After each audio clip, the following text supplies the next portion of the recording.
Olá, sejam todos muito bem-vindos a mais uma conversa com o professor Luiz Pacheco, na nossa live Tecnologia e Mercado. A gente hoje vai falar, vamos fazer a amarração final aqui falando de LGPD. Temos um convidado especialíssimo que esteve com a gente há 2 semanas atrás falando isso, que é o professor Francisco Mendes. Luiz, boa noite ou boa tarde, seja bem-vindo. Que horas são aí para você agora, Luiz?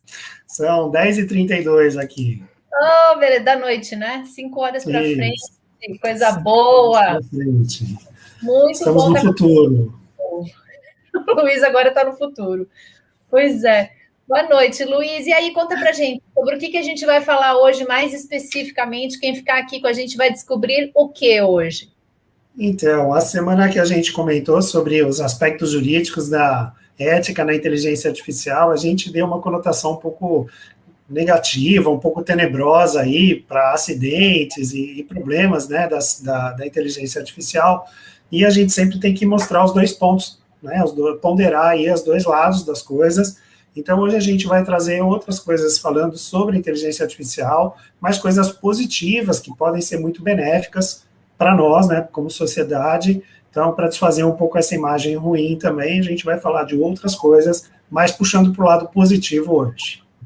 Perfeito! Aê, tá com vocês então, Luiz. Quer apresentar o Francisco?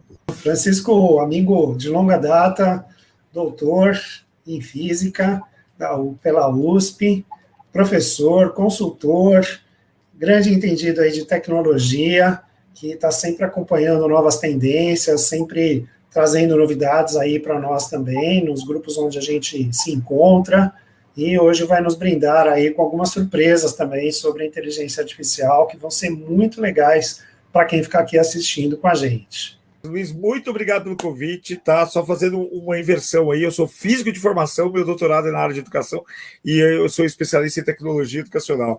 Aí é muito bom a gente estar aqui conversando sobre esse tema, né? Mais uma vez aqui, né? A parte 2, né? E é um tema que, se deixar, a gente pode fazer 40 lives aí até, uma para cada semana, 52 lives aí, uma para cada semana do ano. Mas vamos lá, Luiz. A manchete aí: motorista embriagado dorme no volante e é salvo por autopilot da Tesla, né? Então, a Tesla tem aí vários dos seus veículos um dispositivo que é um piloto automático. Ele não é exclusivo de algum modelo ou outro, ele é um dispositivo que pode ser acoplado e que inclusive tem versões novas que vão sendo instaladas, assim como a gente instala as versões novas nos nossos computadores e celulares, né? E cada versão nova vai vindo com mais features, mais características aí. E uma delas que esteve em ação aí, essa notícia é do início do mês passado, de agosto, um motorista, ele dormiu no volante e o carro continua andando, né? O autopilot estava ligado, ele manteve o carro na trajetória, manteve a aceleração, manteve a direção do carro dentro da estrada. Porém, ele percebe quando a pessoa não está segurando no volante e começa a mandar avisos, né? Porque alguma coisa pode ter acontecido, então não vai ficar andando até acabar o combustível, né? Ou acabar a energia elétrica. Ele avisa, então, por alarmes internos, que o motorista precisa segurar no volante. Não é um dispositivo para um carro autônomo, é um dispositivo que ajuda o motorista, né? Ele auxilia, mas não substitui o motorista. E aí ele continuou mandando esses alertas e o motorista não respondia de jeito algum, né? E a gente pode passar para o outro slide. E aí o que aconteceu foi que quando o motorista chegou aí dentro de um túnel, né? O carro chegou dentro de um túnel, ele chegou no limite dos alertas que ele precisava dar e ele então entrou no modo de estacionar o carro, tá? Então ele foi para o lado da estrada. E no próximo slide a gente vê o veículo parado, tá? E ficou lá parado, o motorista continuou dormindo, e depois a polícia foi acionada e acabou acordando, então, o motorista, etc. Mas o legal da história é que não houve nenhum problema, não houve nenhum acidente, o carro continuou na trajetória e tudo bem, né? O final da história foi feliz, tá? Então, esse é o lado da inteligência artificial, que eu acho que é bastante interessante a gente trazer à tona, porque ela salva vidas, né? Nesse caso, além desse motorista poder se envolver no acidente, outras pessoas de outros veículos poderiam ter se envolvido também, e poderia ter acontecido aí uma tragédia com várias mortes, vários feridos, e ao contrário disso, nada aconteceu, né? O carro continuou andando na sua trajetória, parou seguramente e foi tudo tranquilo. Então, queria só deixar essa introdução aí do uso da inteligência artificial que já está em uso comercial aí por vários veículos dessa montadora aí pelo mundo, tá? Esse caso foi na Noruega. Ô, Luiz, se você me permite, eu gostaria de fazer um complemento à sua fala. Eu achei fantástico. Claro. Esse é um dos casos, né? Ou seja, nós já presenciamos outros casos desse, né? Recentemente aí parece que foi lançado o Elon Musk, né? Acho que foi semana passada, se não me engano, falou que tá lançando, já lançou aí o carro completamente sem volante e sem comando nenhum, né?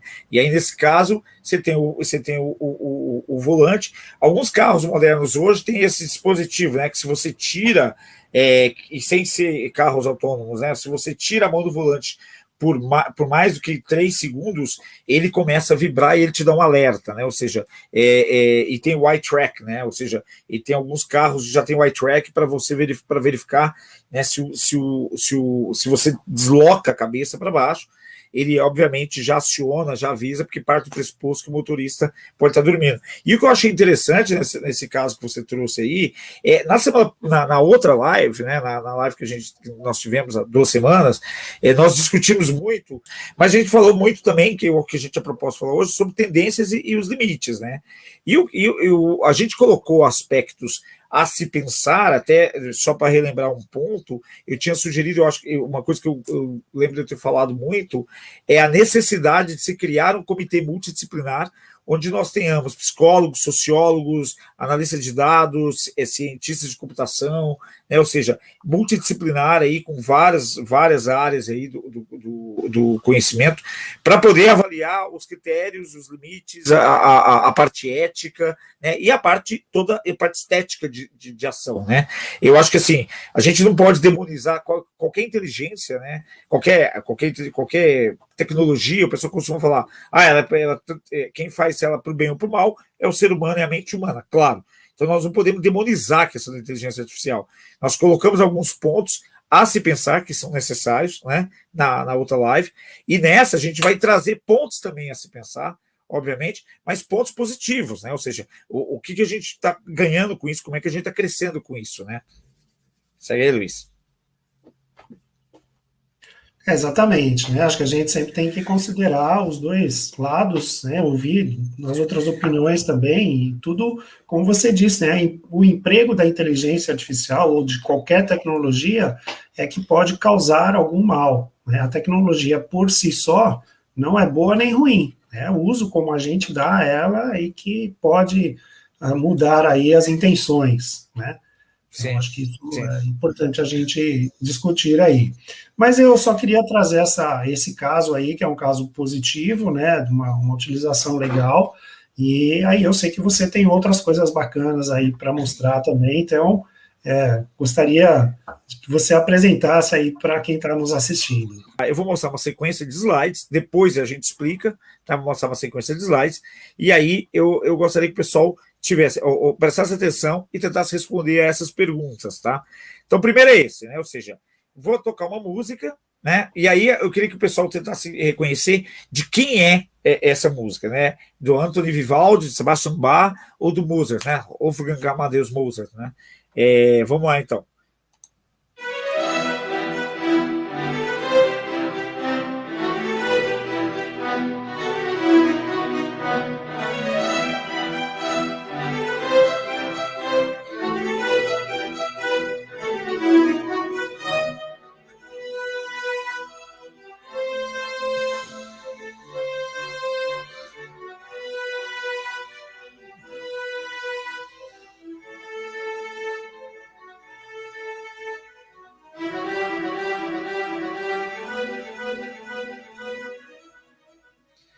Então, essa é a primeira. Então, a pergunta que foi o Vivaldi, Bach ou Mozart?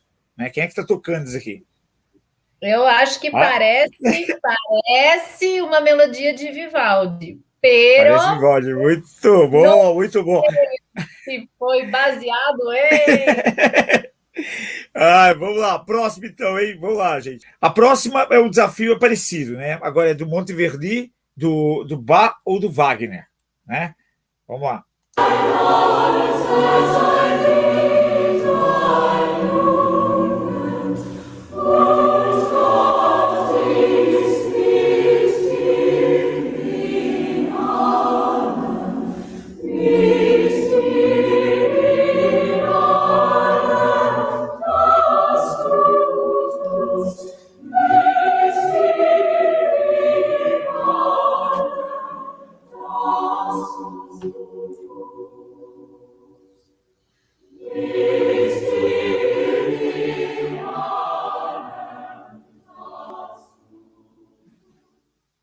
E aí, Luiz, arrisca aí, cara. Monteverdi, Monteverdi, né? Monteverdi é italiano, não sei pronunciar.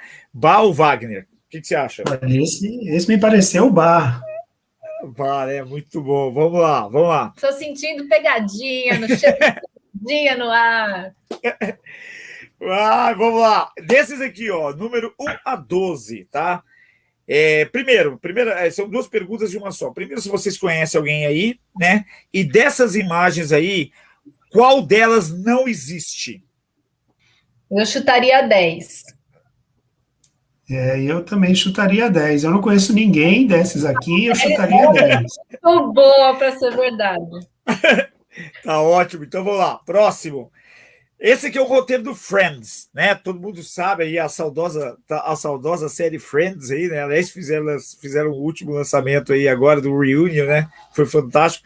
Isso é um diálogo aí entre o Joey e o Chandler envolvendo a Mônica e a Rachel, né? Ou seja, aí tá lá o roteiro, né? Ou seja, Joey, hi Chandler, hi Joey, e aí vem toda uma descrição, né? All right, I'm gonna go get my software and my quarters, e aí vai todo desenvolvendo o roteiro, né? Do Friends, né? Esse é um roteiro do Friends, ok? Vamos lá. Agora, presta atenção.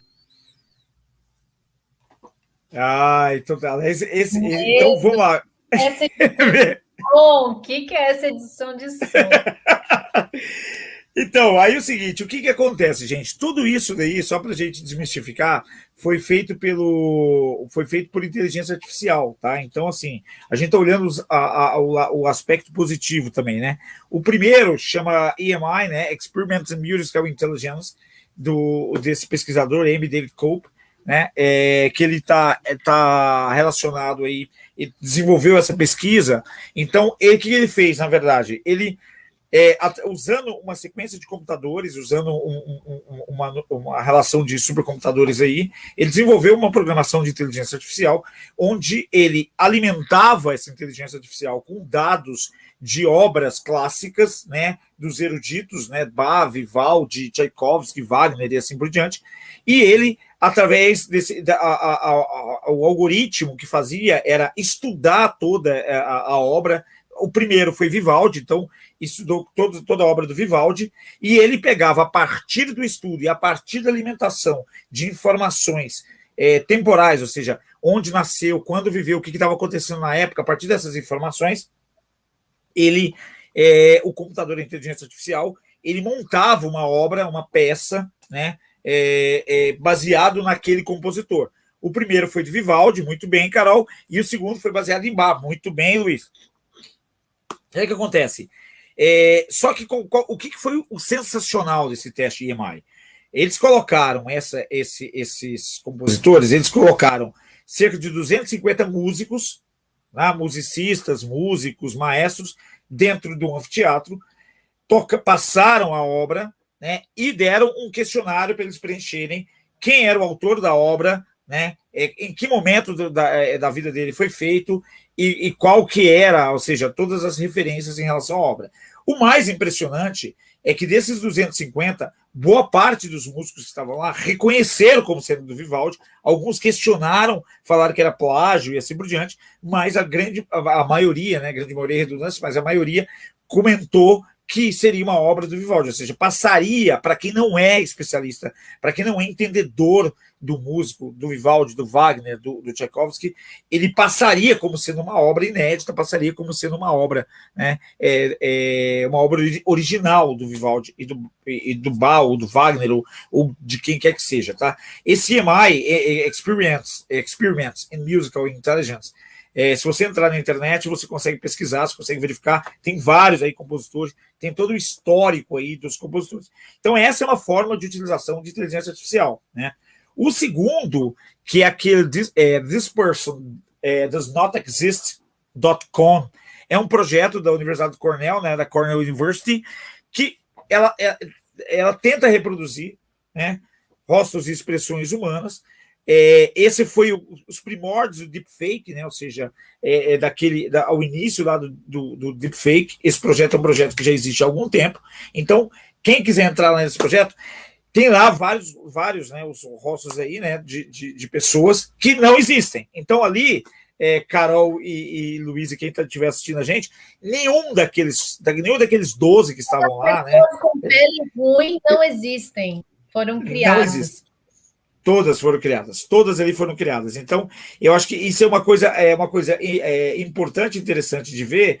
Ou seja, reparem que a gente depois eu posso até voltar na imagem, vou voltar rapidamente aqui na imagem para vocês verem. O que acontece? Se vocês observarem aqui, gente, nós podemos verificar que tem expressão, né? É claro que algumas coisas na foto denuncia, né? Fundo, desfoque, assim por diante. Mas isso pode ser erro de fotografia, poderia ser montagem ou coisa do gênero. Agora, o que chama atenção é a gente trazer isso para a realidade de hoje, né? A gente trazer isso para uma realidade onde o reconhecimento facial é um reconhecimento presente, né? Um reconhecimento que está aí cada vez mais presente, né?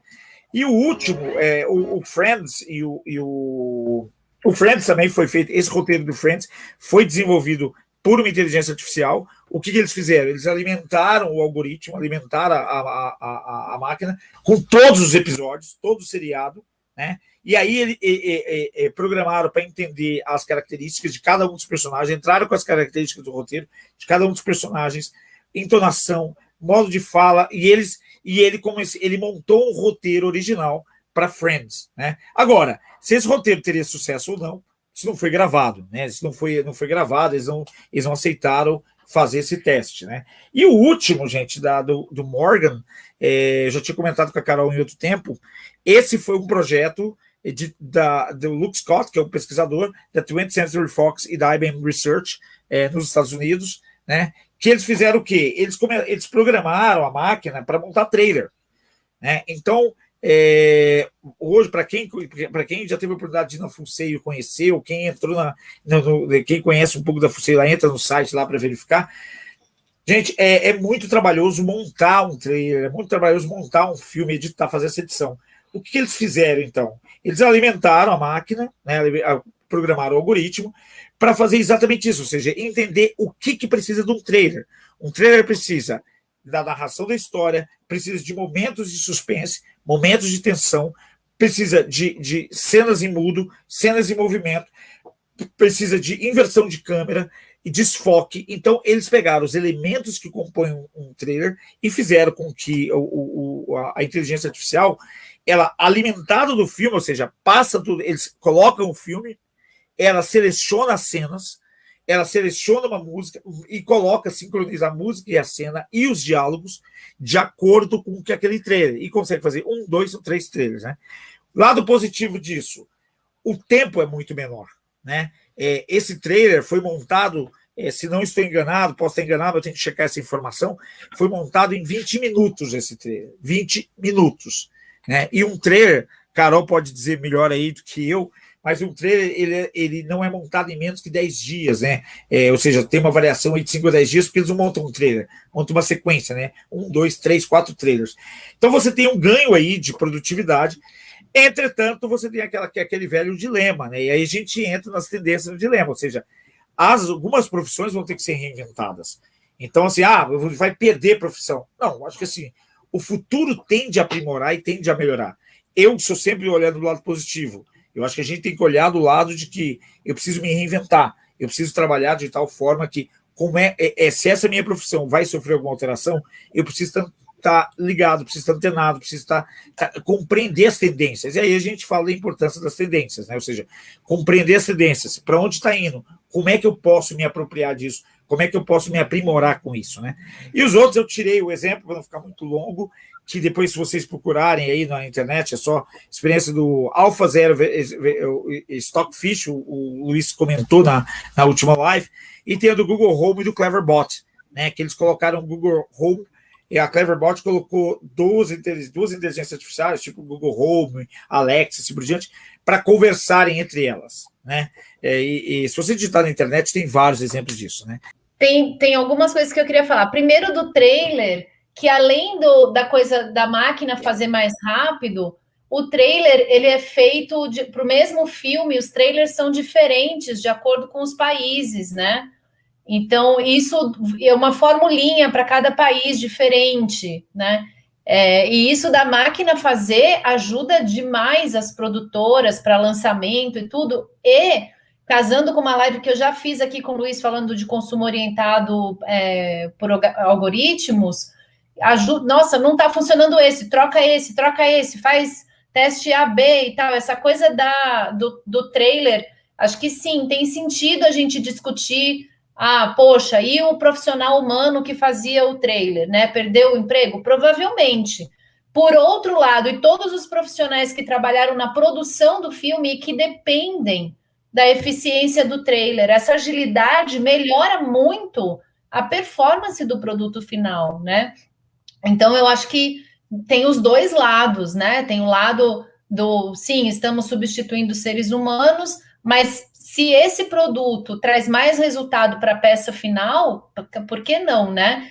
Um outro comentário que eu queria fazer é uma coisa que eu ouvi do meu digníssimo marido, que trabalha com tecnologia, né? A gente estava discutindo isso da substituição, né? Dos trabalhos e tal, e tem coisas muito óbvias, tipo, outro dia eu estava dando uma palestra para um pessoal de ensino médio, e aí a gente estava falando de inteligência artificial, machine learning, do futuro do trabalho. E daí eu falei, gente, e quando tinha sensorista no elevador? E eles, hã? Eu falei, então, eles não sabiam o que era, né? Eu falei assim, você entrava no elevador, tinha uma pessoa que era paga para ficar sentada apertando o botão para você. Hoje em dia, primeiro, não existe mais ascensorista, a não ser em prédios históricos, que tem até como uma figura assim, né, mitológica. E muitos elevadores não tem nem o botão, né? Tá tudo já no cartãozinho. Você vai lá, fala em que sala você vai, o cartão que te dá quando você passa na catraca para entrar no hall de elevador já te indica qual é o elevador que você tem que pegar. Aquele elevador só vai parar no andar que você tem autorização para visitar. Então, assim, não é que, nossa, as profissões vão acabar e você, cara, isso existe há quanto tempo, né? Essa coisa do ascensorista, da telefonista.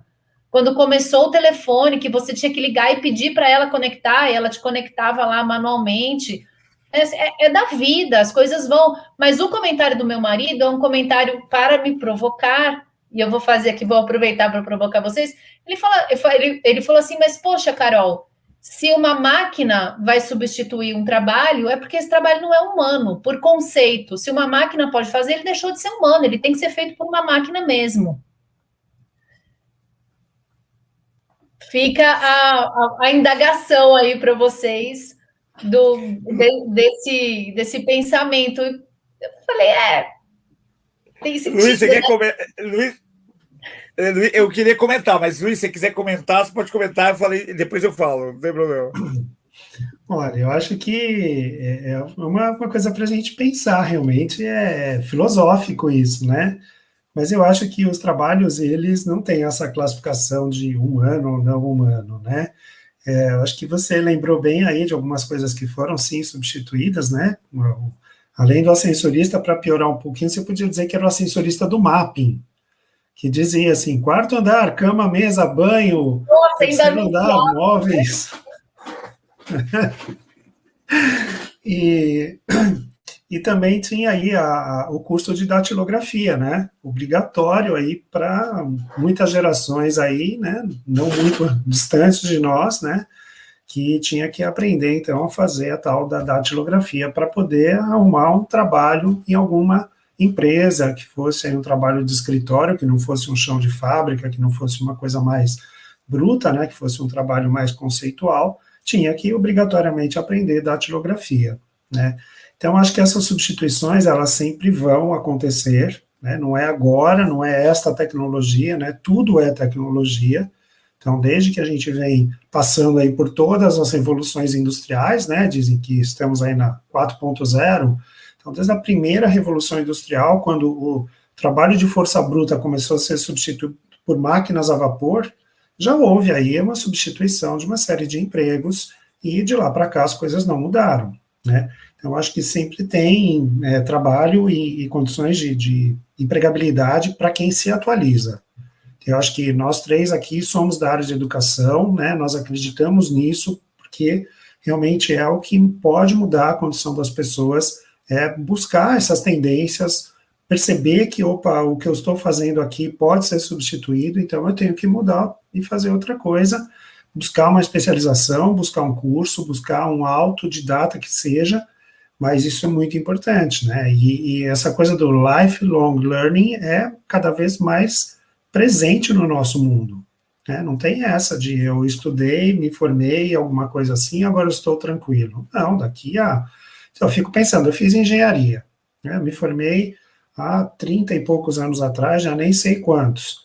Será que se eu for hoje trabalhar como engenheiro e usar as coisas que eu aprendi lá, alguma delas ainda existe? Alguns dos instrumentos que eu usei nos laboratórios ainda são usados? Né? Provavelmente não, mudou tudo. Né? Então, mas isso é só na área de tecnologia, engenharia, informática? Não, vai lá na medicina olhar como que os médicos hoje fazem uma cirurgia com braços robóticos à distância, a quilômetros de distância da sala de cirurgia onde está o paciente, usam nanorobôs para ajudar a completar ali os procedimentos cirúrgicos. Se o médico não se atualizar, ele não vai poder exercer sua profissão. Né? A Caroline, que ainda não chegou aqui para falar com a gente, está lá conversando com um juiz, como? Remotamente, por um chat como esse que nós estamos aqui, né? Então, o advogado precisa entender de tecnologia para exercer seu trabalho, para consultar processos, para abrir processos e guardar tudo em repositórios seguros. Quer dizer, todas as profissões precisam, né? Então, acho que é uma tendência que talvez se acelere um pouco a nossa percepção de que é acelerado, mas eu acho que sempre foi assim. Desde que a gente tem aí a sociedade moderna, as tecnologias vêm fazendo esse papel de substituição.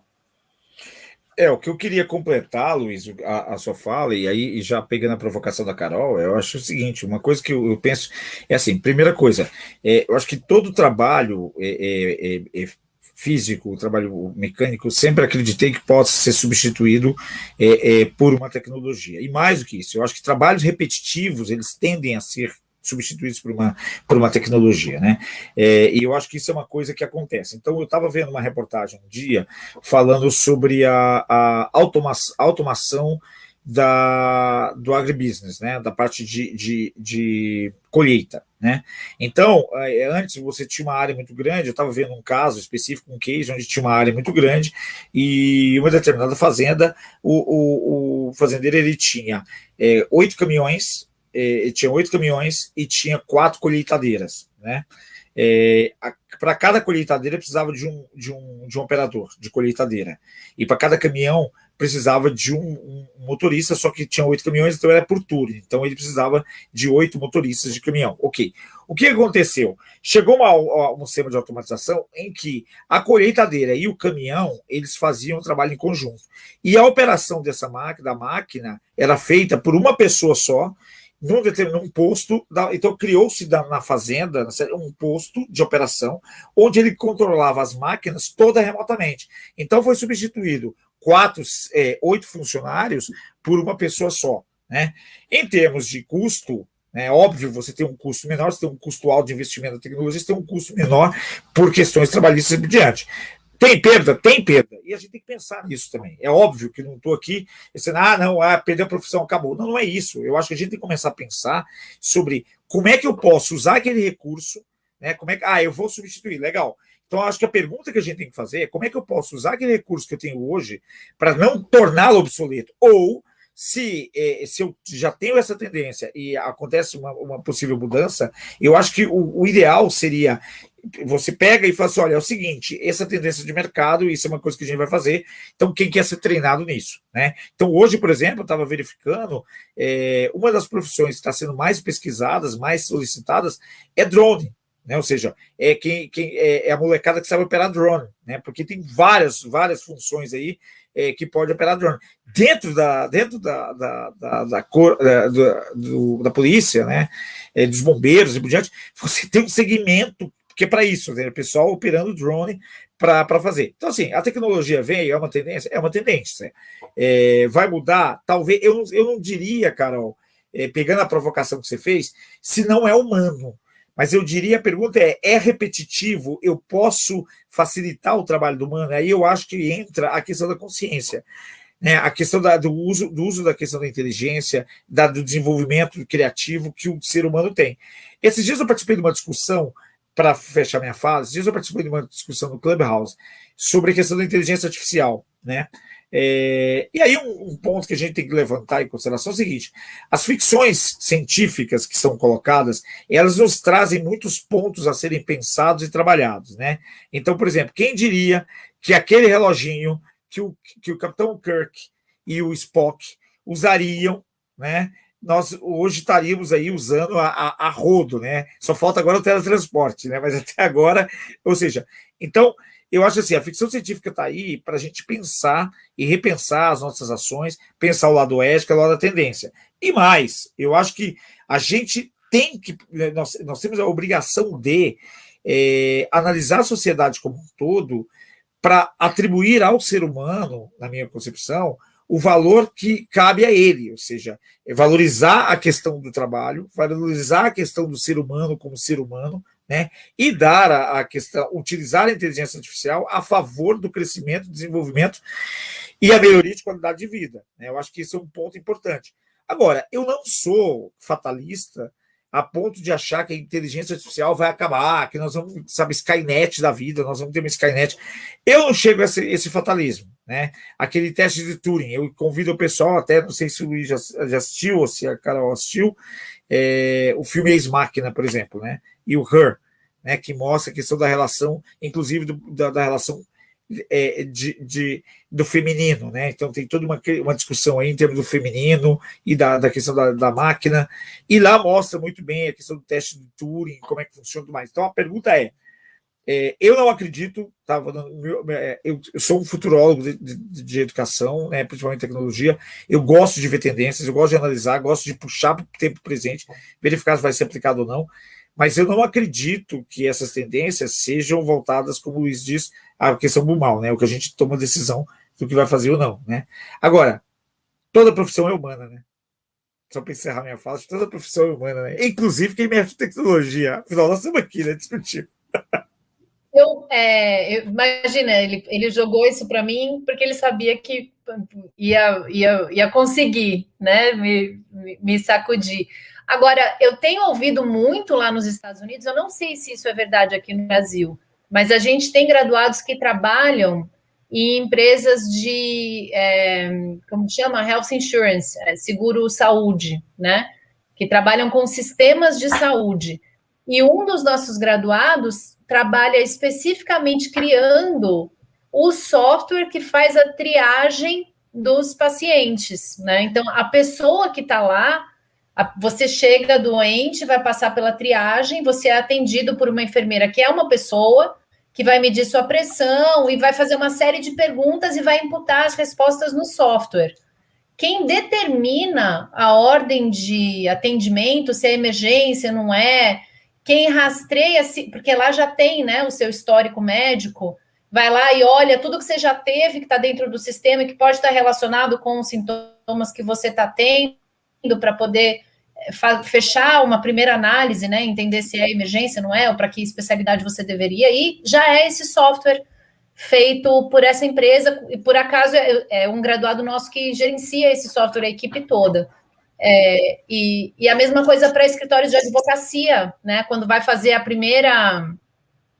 a primeira leitura e consulta de outros cases, de outros casos, de outros processos para fundamentar a própria tese de defesa, também softwares que fazem isso que não, acho que não dá para argumentar contra a assertividade da pesquisa, né? O volume, a rapidez e a assertividade. É lógico que chega lá no final, você lê aquilo, acho que a gente, como ser humano, a gente consegue interpretar e buscar outras soluções, até que daqui a pouco a máquina vai aprendendo essas outras soluções, a gente está buscando ainda outras, né? Mas eu gosto muito de falar dessas aplicações, porque eu acho que às vezes as pessoas pensam que tecnologia está contida no mercado da tecnologia, né?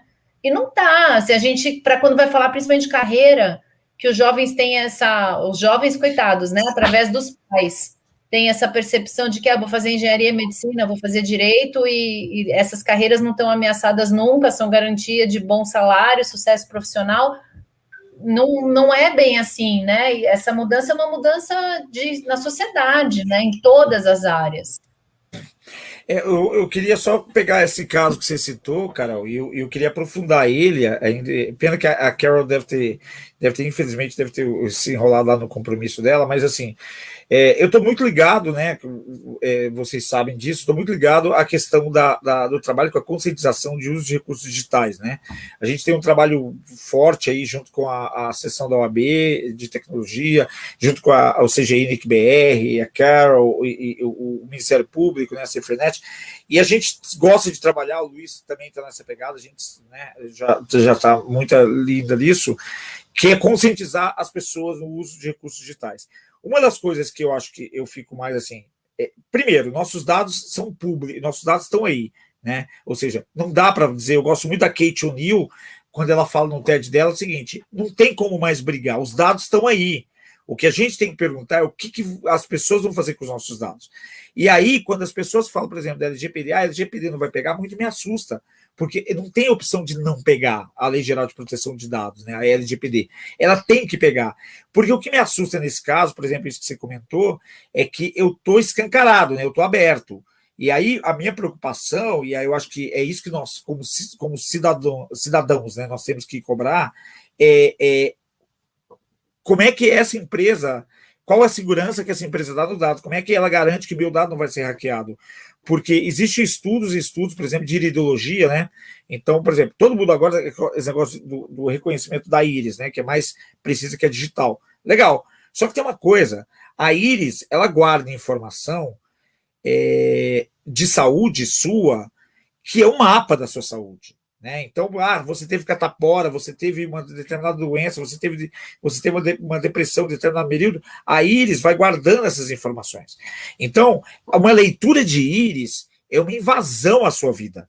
Né? A pergunta é, como é que vão ser tratados esses dados? Como é que esses dados de saúde que você falou é excelente. Eu acho que é fantástico isso, eu acho que é uma tendência, né? Essa assertividade. Só que eu acho que a gente tem que ir atrás, a gente tem que aprofundar essa discussão. E aí, quando a gente fala em tendência, né, e cuidados jurídicos, eu acho que assim, como garantir a privacidade dos dados? Eu acho que não é nem a questão da tecnologia, mas eu estou querendo ir além. Então, esse conselho multidisciplinar, eu acho que ele é extremamente importante para ajudar a pensar e talvez regulamentar isso, Luiz.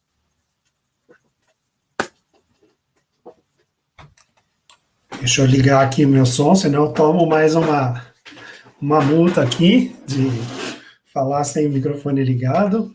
Eu acho que você tem toda a razão, né? Nós temos muitas questões aí, polêmicas ainda a serem debatidas. Elas, com certeza, transpassam aí a questão da Lei Geral de Proteção aos Dados, né? É interessante como a gente fala aqui no Brasil, né? A gente está agora com a segunda etapa da implantação, né? Em que as empresas podem ser alvo aí de denúncias e sofrerem sanções e eventualmente até multas, né?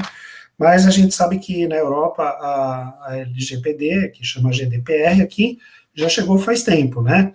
E eu notei que quando eu cheguei aqui, comecei a acessar as coisas, tanto pelo celular quanto no computador, tudo que eu faço agora cai um aviso, olha, né, permite compartilhar seus dados, você quer configurar ou aceitar tudo, e coisas que eu usava normalmente, né? Falou assim, não são coisas novas, são coisas que eu já usava no Brasil, que ao acessar aqui da Europa, vem primeiro essa mensagem de proteção de dados. Chiquérrimo! Ao acessar da Europa. Chiquérrimo, né? Gostei. Então, é outra coisa, né? Você vê que não tem realmente, como você falou no início, não tem como não pegar, né? É um movimento que vai acontecer e ele tem realmente que ser levado muito a sério. Eu acho que a Iris, como você comentou antes, né? É uma maneira fantástica de você ter acesso a um diagnóstico precoce e rápido, né, de uma pessoa acidentada, uma pessoa desacordada, e você tem ali como fazer uma recuperação e aplicar o tratamento adequado muito rapidamente, né? Então, usando essas coisas, tecnologias todas para o bem, a gente tem um potencial enorme, né? O ruim é se a empresa de seguro-saúde usa isso para ver se a pessoa tem uma probabilidade maior de ter um sinistro e acaba botando o preço do seguro dela lá em cima, né? Então, tudo a gente tem que pensar nessas questões, né?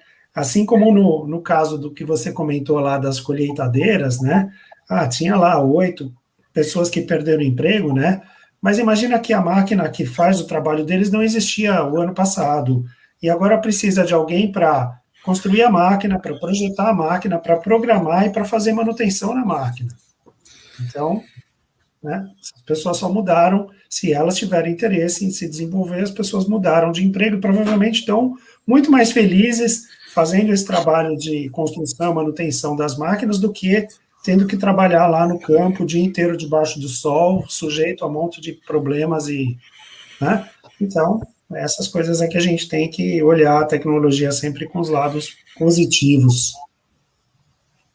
Luiz, eu me senti super bem, só para passar a palavra para a Carol, eu me senti super bem quando você falou de datilografia, viu?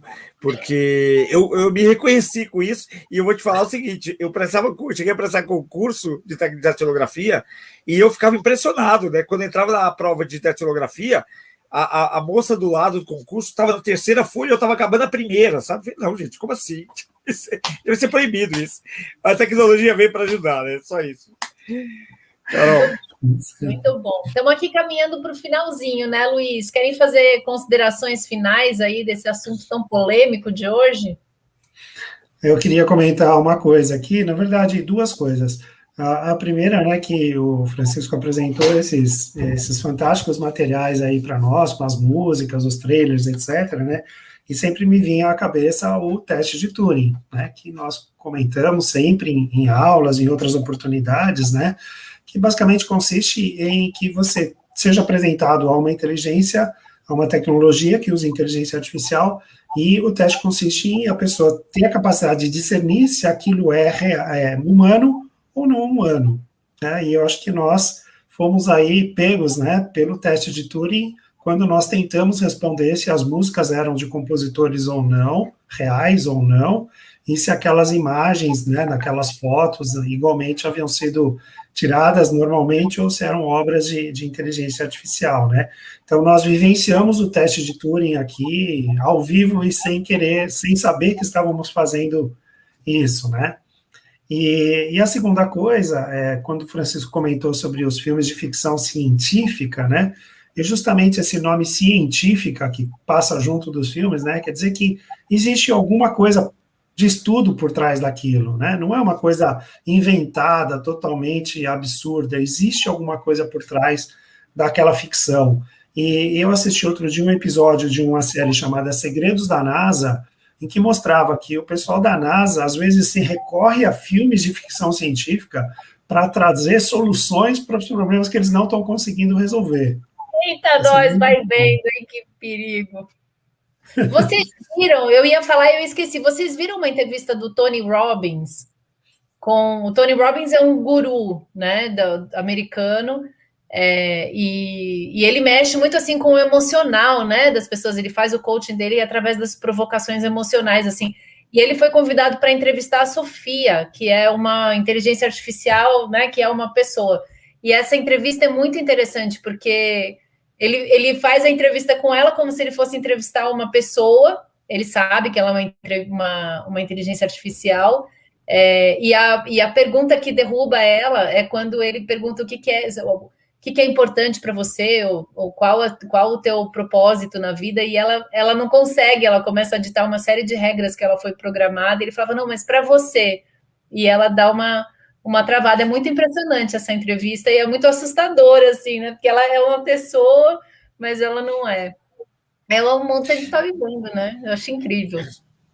Inclusive, nesse último, acho que foi nesse final de semana, o Carol, parece, o pessoal do Fantástico entrevistou, né, a Sofia também, né, fez essa entrevista também, né, e eu acho assim, primeiro assim, uma sugestão, eu sempre dou sugestão pessoal de ponderar sobre os filmes, né? Então, assim, minhas considerações finais, antes de mais nada, primeiro agradecer a oportunidade, né, de mais uma vez discutir sobre esse tema. Podem chamar sempre, Carol e Luiz, eu adoro falar sobre esse tema, a gente sabe.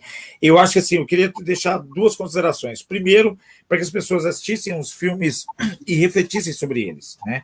Então, tem 2 filmes aí que a gente sempre recomenda, que é Matrix, né, para você olhar a Matrix, mas não do ponto de vista, mas a pílula azul, a pílula vermelha, não. É o que a pílula azul indica e o que a pílula vermelha indica. O que isso tem, como é que eu posso relacionar isso com o meu modus vivendi hoje, né? Tem Ex-Máquina, tem Her, né, que é ela, então tem vários filmes aí. E outra coisa, eu acho que é importante a gente não pensar somente na questão da tecnologia, mas questão da relação humano-máquina. Né? Ou seja, a relação mundo humano-máquina, eu acho que isso é muito importante. E o outro, que eu não podia deixar de fazer, gente, que é a minha bandeira aí, a questão da educação, é a questão da conscientização do uso de recursos digitais. Né? Primeira coisa, vamos deixar de ilusão de que eu uso o meu telefone, é um telefone que tem uma fruta, então ele é super protegido, não sei o quê. Desculpa, gente, não existe isso, não existe. Eu acho assim, é dispositivo eletrônico, está passível, sim, de ser invadido. Essa fruta é vermelha, Francisco? Olha, depende, pode ser verde, pode ser... mas olha, tá comida, hein? Tá mordida a fruta, tá? Então, assim, não existe dispositivo eletrônico que seja 100% seguro, não existe nada seguro. Com isso, é extremamente importante a conscientização do usuário, a conscientização de todo mundo. Então, para quem tem empresa, a gente sempre recomenda o seguinte, gente, são 3 camadas de proteção, sempre, né? A camada física é você ter um bom equipamento, um equipamento seguro e um equipamento estável. A segunda camada é a camada lógica, ter software de proteção, ter sistema de proteção, dupla verificação, tripla verificação e assim por diante, antivírus, coisas sujeitas. E a terceira camada é a camada humana, trabalhar com a conscientização, o usuário ter consciência daquilo, eu não posso clicar em qualquer coisa, eu estou vulnerável, eu posso tornar os meus pares e a minha empresa, a empresa a qual eu trabalho, vulnerável, eu vou ceder esse dado, para quem que eu vou ceder esse dado? Esse dado vai ser usado em quê? Para quê? Então, essas perguntas eu acho que a gente cabe fazer sempre. Então, a inteligência artificial chegando, eu não tenho que ter medo, eu tenho que entender o processo. Acho que é isso, gente. Obrigado, Carol. Perfeito. Fechamos então, Luiz? Fechamos. Pelo tema da semana que vem já, Luiz Pacheco? Ou ainda estamos pensando? Pois é, e eu estava escolhendo o tema aqui, o Francisco, sem querer, acertou na mosca aqui quando ele diz que não existe celular seguro. Olha! E é justamente... Essa eu preciso prestar atenção, que o meu celular tem uma frutinha. Aí eu tô nele, entendeu? É aquela fé na fruta. Então, justamente sobre isso que eu queria conversar, porque a gente está aí com uma nova onda de crimes, né, de sequestros aí para fazer transferências rápidas e acessar os aplicativos de bancos, etc. Então, queria trazer um pouco esses assuntos para a gente conversar e trazer algumas dicas, né? Lembrando que, né, infelizmente, a gente não tem como garantir total segurança, mas eu acho que algumas coisas a gente pode evitar ou dificultar o acesso se a gente segue aí alguns passos simples, e aí sobre isso que eu queria conversar a próxima semana. Fechadíssimo. Então, assunto marcado, esperamos vocês aqui. Obrigada, Francisco, por ter compartilhado aqui hoje com a gente. Obrigada, Luiz. Saudade da Europa. Tema super importante para a semana que vem, hein, gente? Não vai perder, esse tema é de extrema importância, hein? Obrigado, Luiz. Obrigado, Carol. Valeu, gente. Obrigado a vocês. Valeu. Tchau, tchau.